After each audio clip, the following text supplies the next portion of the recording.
नमस्कार। आज दिल दहला देने वाली घटना मैं लेके आया। गुजरात के एक माँ बाप ने अपने कर्ज में डूबे बच्चे को करीब 40 लाख के करीब कर्ज में बच्चा डूबा हुआ था। सगे संबंधी सबसे लेके कर्ज चुकाया और उसके बाद बच्चे को कनाडा भेज दिया और बच्चे अपनी बीवी और बच्चे को लेकर कनाडा शिफ्ट हो गया और माँ बाप को भूल गया। फोन भी नहीं उठाता था। तत्पश्चात पिता ने सबका कर्ज चुका के कई एक महीने पिता घर से नहीं निकलते थे। कर्ज तगादा करने वाला तगादा करता था, किसी को भी नहीं अच्छा लगेगा। उसके बाद पिता ने सारा कर्ज देके और माता पिता दोनों सुसाइड कर लिए और 3 पन्ने का सुसाइड नोट लिखा हुआ है। बोला, बेटा तुम तो हमें भूल गया, पर मैं नहीं भूल सका तुम्हें और मुझे अपने पोते का भी याद आता है। भगवान न करे तेरे साथ भी तेरा बेटा यही करे, मैं ऐसा नहीं चाहूँगा। बहुत दिल को झकझोर देने वाली घटना है। एक पिता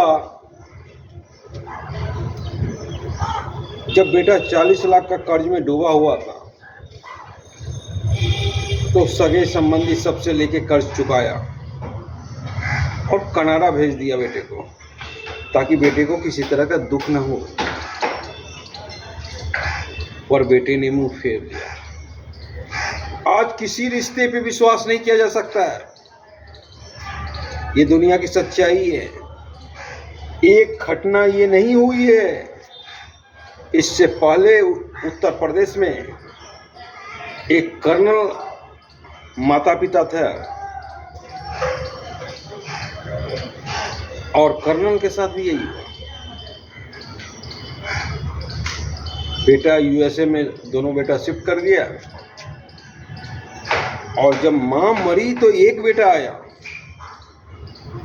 बाप ने पूछा वो क्यों नहीं आया, तो छोटे बेटे ने जवाब दिया कि भैया बोले हैं कि मैं मीटिंग में व्यस्त हूं, आप मरिएगा तो भैया आएंगे, मैं नहीं आऊंगा। सोचो कितना हम गिर गए, कितना हम सेल्फिश हो गए कि जो गॉड हमें धरती पे लाया है उससे ये बर्ताव कर रहे हैं। किसी ने गॉड को देखा नहीं है और तुमको धरती पे लाने वाला तुम्हारा माई बाप है और माई बाप ही तेरा असली गॉड है। पर तुम असली गॉड को भूल गए और पत्थर में पूजा करोगे, पत्थर में अगरबत्ती दिखाओगे और असली माँ बाप को ऐसे तिरस्कार करोगे जैसे कि तुम जानते ही नहीं।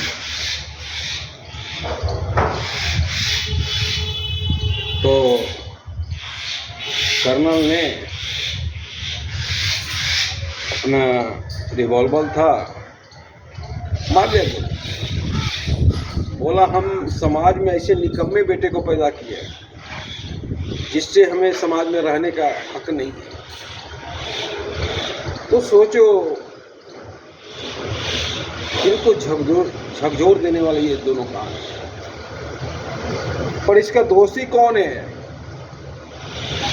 हम अपने बच्चे को ना रामायण पढ़ाते हैं, ना महाभारत पढ़ाते हैं, ना गीता पढ़ाते हैं, अगर रामायण पढ़ाते तो श्रवण कुमार के बारे में हम बताते हैं कि एक श्रवण कुमार था जो अपने माँ बाप को, अंधे माँ बाप को